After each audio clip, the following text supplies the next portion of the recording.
this one. Oh yeah, we got it.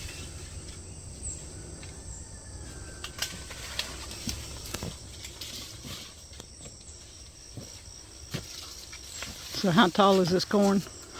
Well, if you get out in the field, it's about 12 feet tall out there, 14 foot. Right here around the edges, around this tree line right here, it's you know, I can stand up on top of the hill. It's about 9 feet, 8 to 9 feet, somewhere around that area.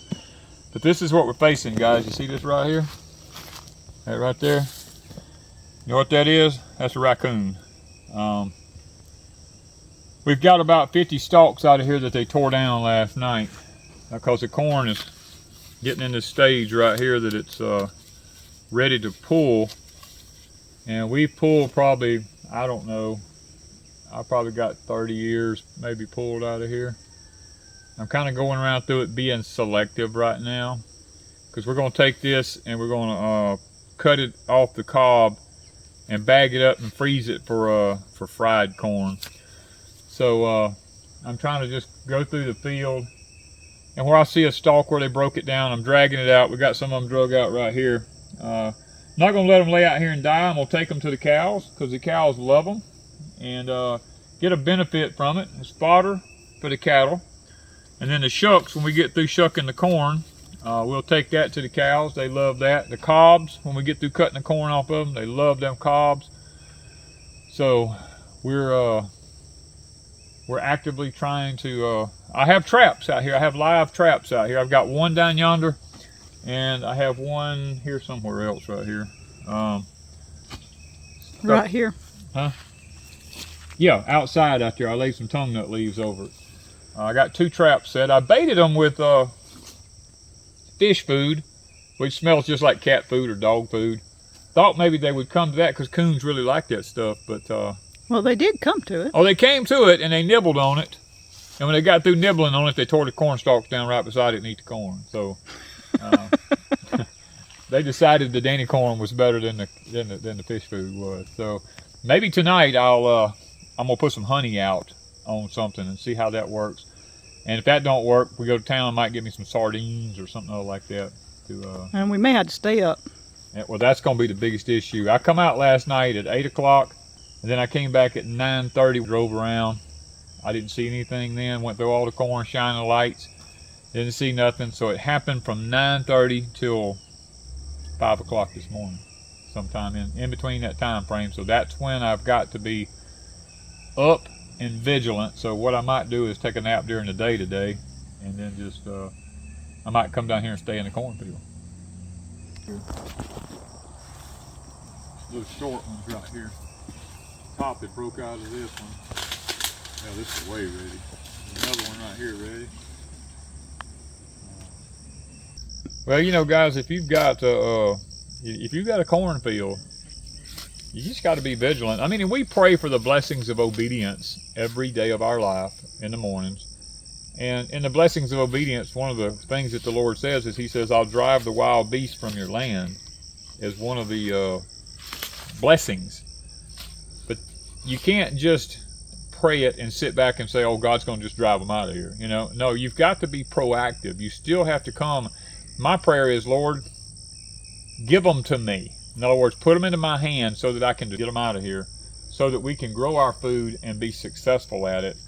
And that's what He's done so far. The other night, I got a possum, just one of them miracle things that I even seen the animal. And I told Wanda, I said it had to be God, because it was just a last minute split decision that I made, and there he was. And we got him, because I really thought he was what was coming out here in the corn, but now that I see the manure and the damage, I know that it's a raccoon now. So looks like it might be 2 of them. So we're going to try to go get this corn done, guys. And feed the animals. And feed the animals. I've already fed them one Ranger load this morning. I'm fixing to go feed them another one, because these cows look human vacuum cleaners. I mean, they're just like garbage disposals. I mean, they just don't get full.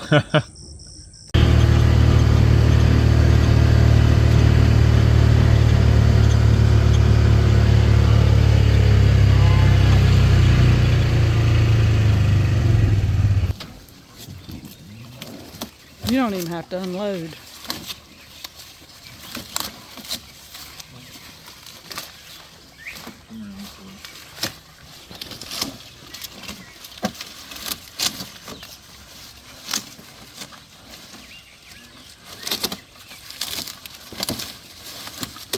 Come on, Candy, pull it off. Scare their own selves, don't they?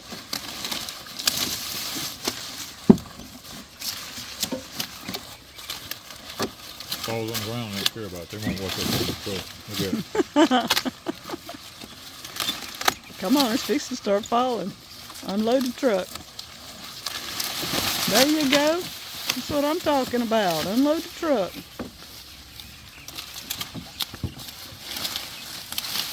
Oh, Hadassah, you're missing out. What you doing, honey? Come on. She said, I'm hiding out. You want some corn? Take her some corn. She was in heat yesterday, so. She's tired. She's tired. Take her a piece. She don't have to get up here in the middle of everybody if she don't want to.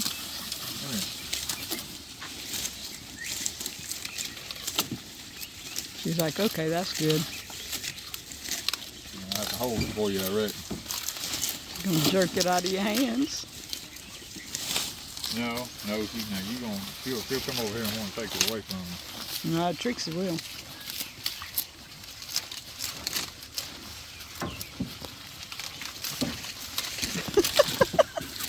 Who's winning in the tug of war? She wins.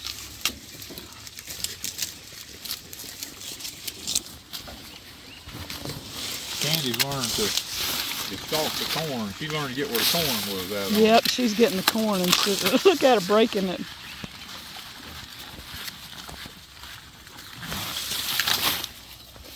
That's what she wants. She wants corn. She's looking for the corn that ain't in it. She's supposed to start pulling you. Like to jerk me down a while ago. Sean's still reaching up in the back there. She's still. Look at that. One more, y'all got to get off of there. All right, I ain't gonna sit here and just keep holding it for you. She said, yeah, wait. She don't want it if you ain't gonna hold it. Candy says, is there any corn on it? Nope. She's nibbling right where the corn would be. Right where the corn was at. All right, son. You need to calm down.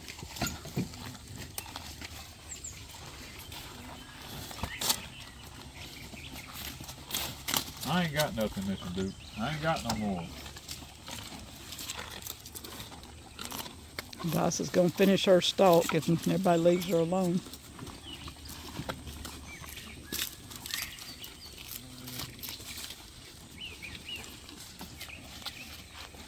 Little fellows, y'all just got to get up in there.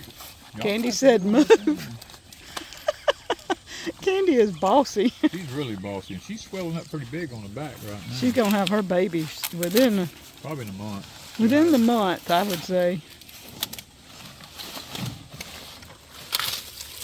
Look at Candy goes after those ears of corn. Look at her. She did. She knows where them ears is at. Shushan is taking the last stalk off, maybe. Yeah.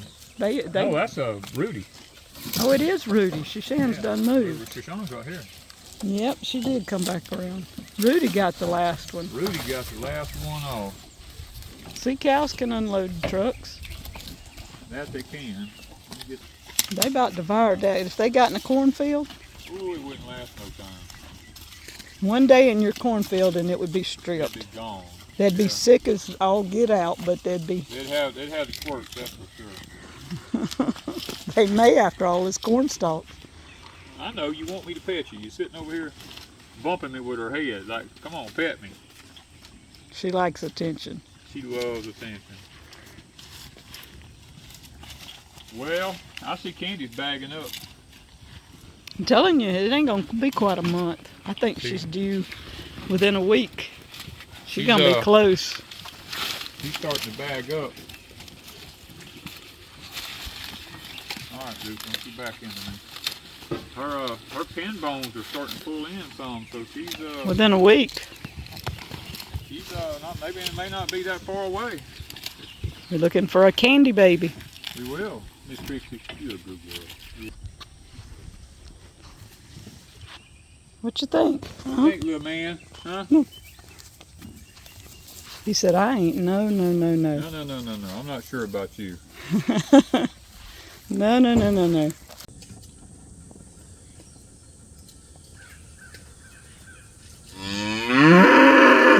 Ah, come on, Curious.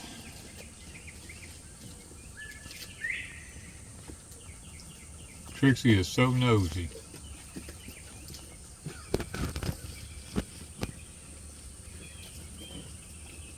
She's the most, her and Duke are so inquisitive.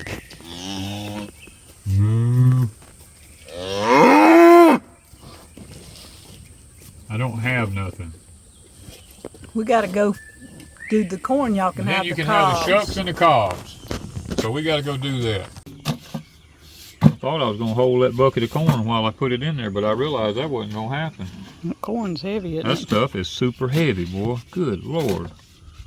So we got a 5-gallon bucket here and about a 5-gallon bucket. In the refrigerator. Yeah, so that's enough for us. This ain't like sweet corn. You know, sweet corn, you can't pull it and hold it because the starch is in it, it'll turn, sugar's in it, it'll turn to starch.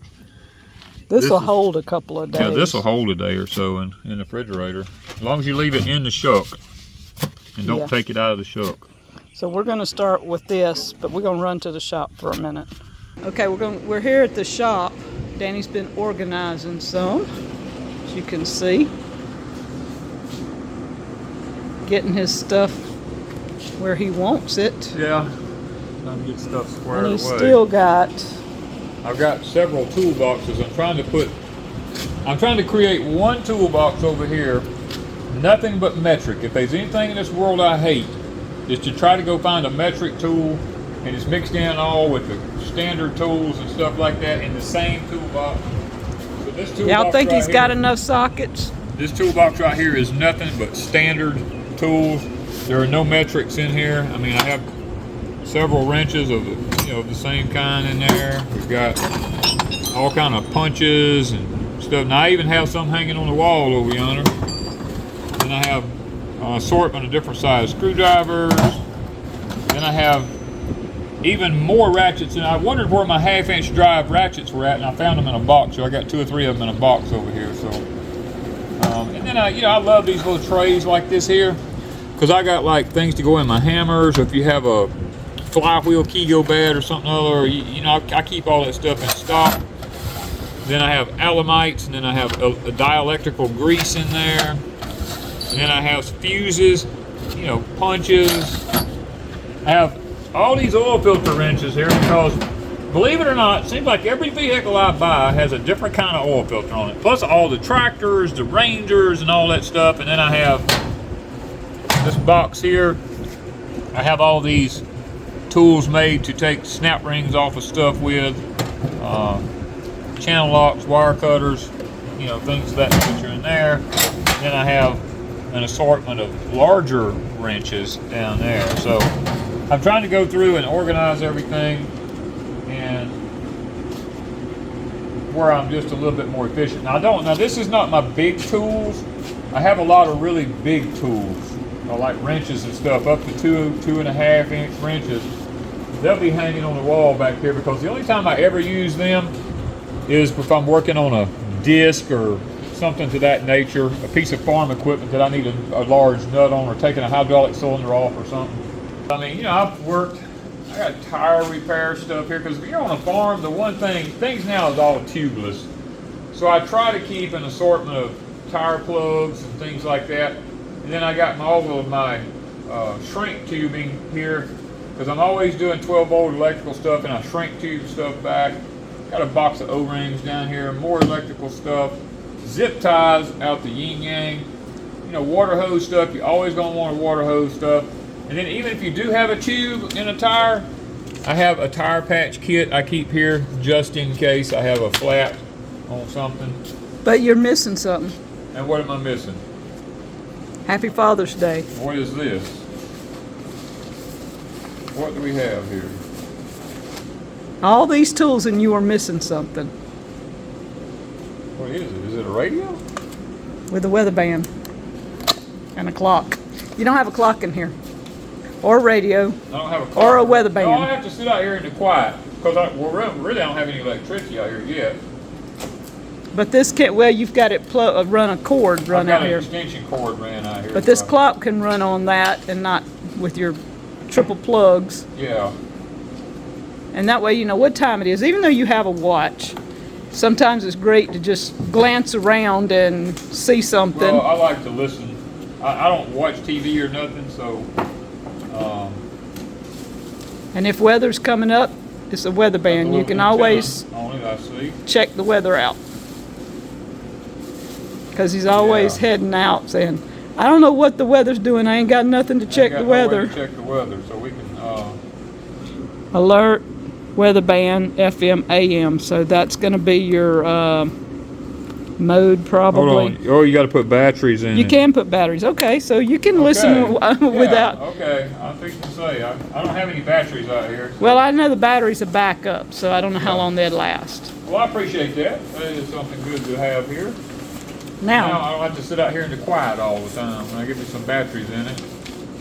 Plus, we're fixing to create a corn shucking. Yep, right out in this area right here, we're going to create a place to come sit down in here where the fan can blow on us, and we're going to shuck the corn, put it in the back of the Ranger. I'll move the tractor out of the way. We'll put it in the back of the Ranger, and then we'll get through. I'll run it out, dump it to the cows. Okay, a little bit about the process that we're going to be doing here. We're going to shuck it. Ms. Wanda's going to take it from there, and she's going to go and she's going to boil it for 7 minutes. And then she's going to take it out of the boiling water. She's going to put it over into some ice water. And then from the ice water, she's going to, well, me and her both be doing this, cutting it off the cob. Then we'll be bagging it up and putting it in the freezer so we can have fried corn. Because we actually like fried corn as much as we do sweet corn.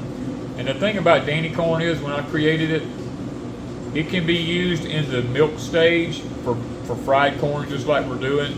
But if you let it dry, then it turns to all these pretty colors, and it can be ground into cornmeal, flour, grits, or it can be chopped up, fed to the chickens, fed to the cattle. You know, it's an all-around corn that can be used for all things. Now that might not look like a lot of corn, but for us today to cut off with a knife, it's one we want to deal with. Now we actually have a machine to cut it off with, but I would have to build a table to use it and all that, and this is kind of a spur of the moment thing. The coons kind of rushed us. The coons kind of made us have to step up our game a little bit. Is there any right or wrong way to shuck corn? No, you just get the shucks off the best way you can. I always like to grab my silks at the top like that and pull them. Because it takes the majority of them out. Yeah, now if you got a good silking brush, that really helps them. Miss Wanda will finish up most of that when she takes it home and does it there. But and this is not like sweet corn. You see, show them sides. No, this ain't like sweet corn. Look at the silks. So this takes a while to clean. That's why we're only doing this right now. It ain't like sweet corn. The silking probably takes longer than anything else. Yeah, and then what we do is when I cut the tops off like this is going to go to the chickens, set in a separate container. Now the corn silks are not going to hurt you, okay? No, they're actually beneficial. Yeah, very beneficial. Lots of people keep them and make tea out of them and stuff like that. You can make corn silk jelly. Yeah, we don't worry too much about the silks. If it does get in our fried corn or something like that, I mean, it's not unhealthy. Let's put it that way.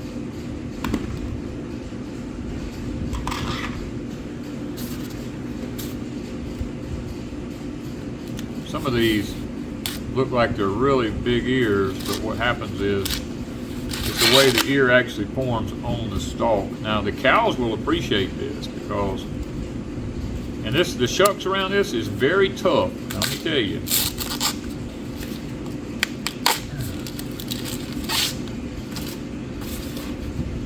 Look at the silks in it, how they're. And that would make some awesome Corn What? silk tea. Silk tea, Except there's a worm up in the middle of it. is he? Yep. I hadn't found him. Oh, there he is. See, we also, when we find these little worms like this right here, there he is, right there. I take and put them in there in the bucket because they go into the chickens. The chickens love that.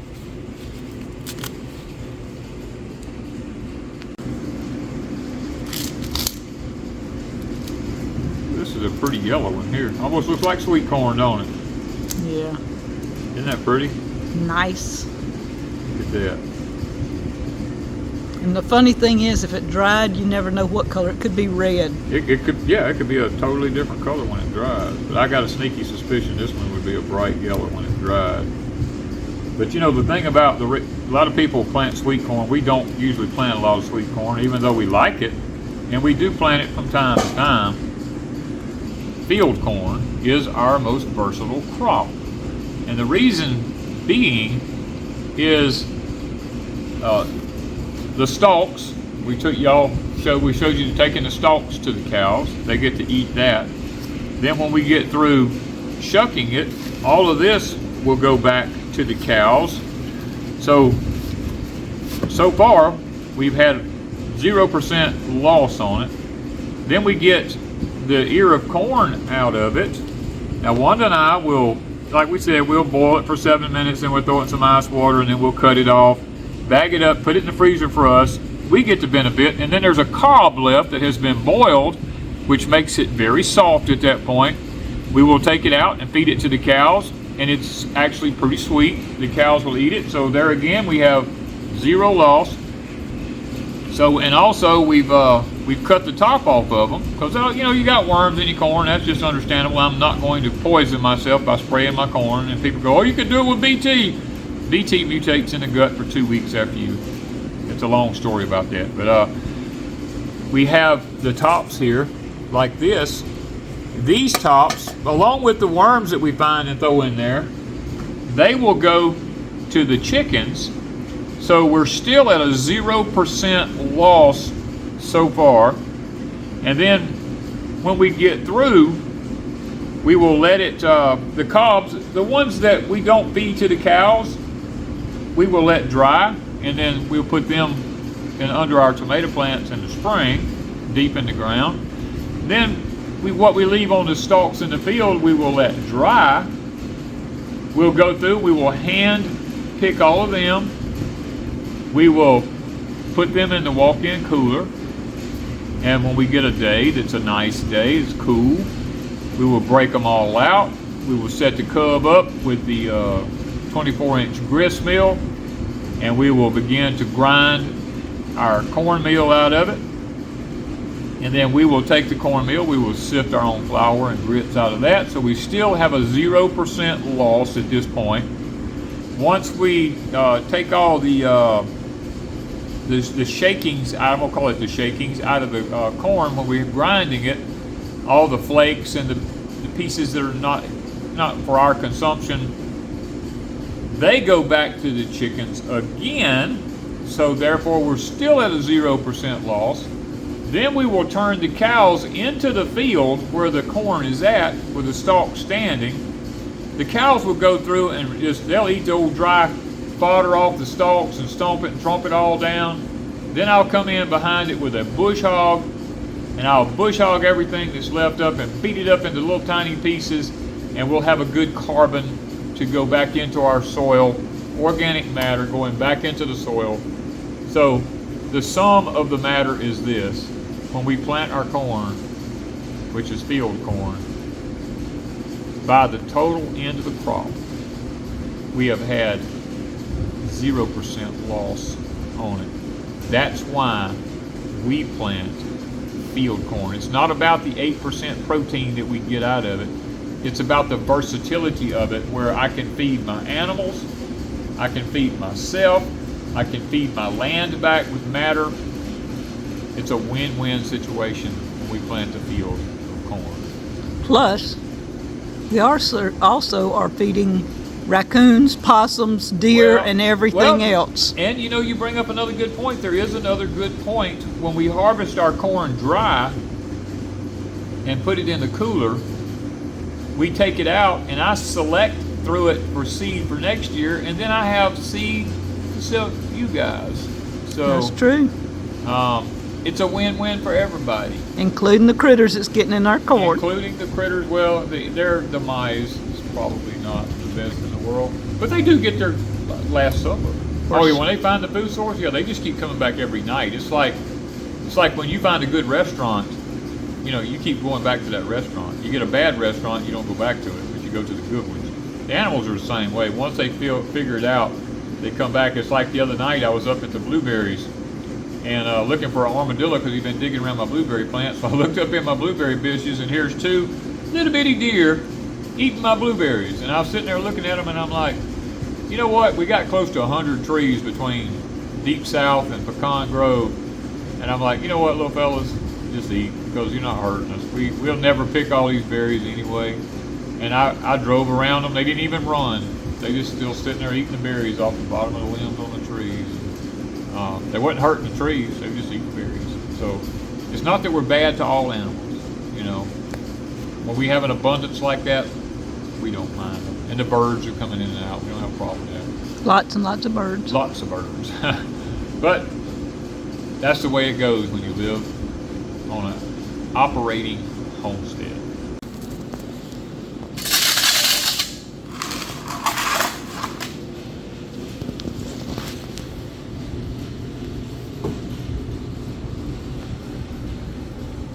Some pretty corn, Papa. Yep. Now to clean up the mess before we have fire in it. Which weather wasn't a big mess. I mean, it really, No. nothing like sweet corn. We were pretty neat with it, weren't we? Sweet corn splatters everywhere when you're trying to do anything. Now the ants will be out there on that in a little while, but They're outside, not inside. they're outside, not inside. That's right. Come on. They ain't gonna get you. They're scared of it. Come on. They'll go find it. Come on. Get after it.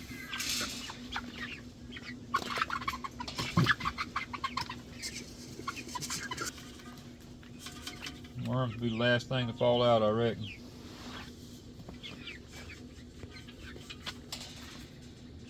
There they are. They're moving on the ground down there now. I see them right down yonder.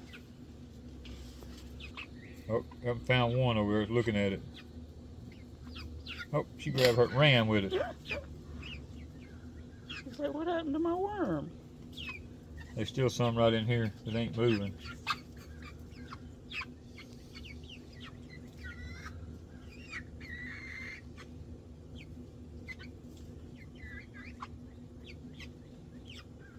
They're getting them. Look at them. Wait, that poor, she has lost every worm she's tried to get. Well, she plays with it. She's too and picky. Somebody else gets it.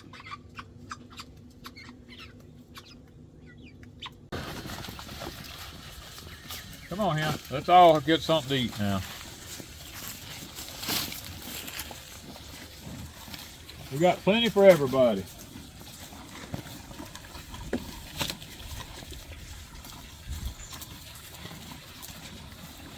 Everybody can have some. Come on here, little man. He's out there playing with a stick.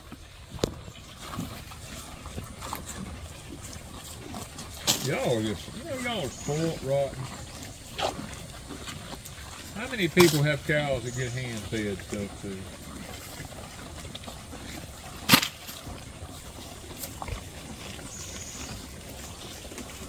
That's actually corn he's playing with, ain't it? Huh? He's playing with corn. Yeah, he's playing with a corn stalk. He's doing what he's supposed to do.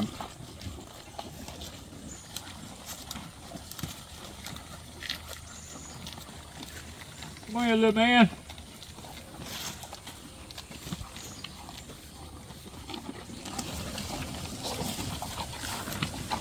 We'll pick the biggest one out there to try to get something off of it.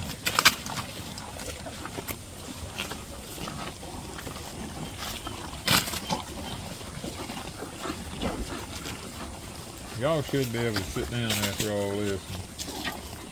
Or lay down, not sit down. Candy just gulping it down like crazy too. Candy, you ought to be so full, you ought to be miserable. Look at Duke. Duke's a vacuum cleaner, man. That sucker can consume some food.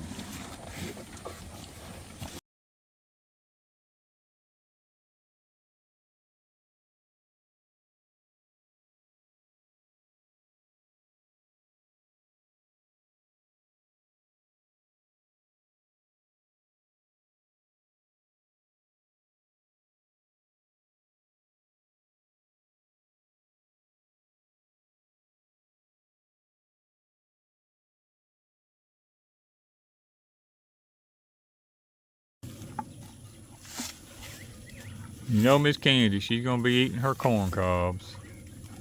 They so full they don't know what to do. There's Miss Hadassah back there, she's eating her one.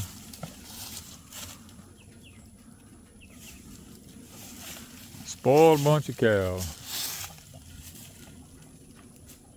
Miss Shushan around here, she grabbed her one and ran around here before everybody could mess with her. And then we have Miss Trixie here. Miss Trixie's kind of picky. She's really, really different.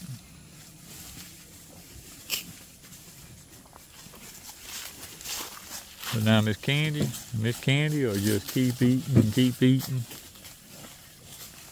She loves her some corn cobs, and so does Hadassah.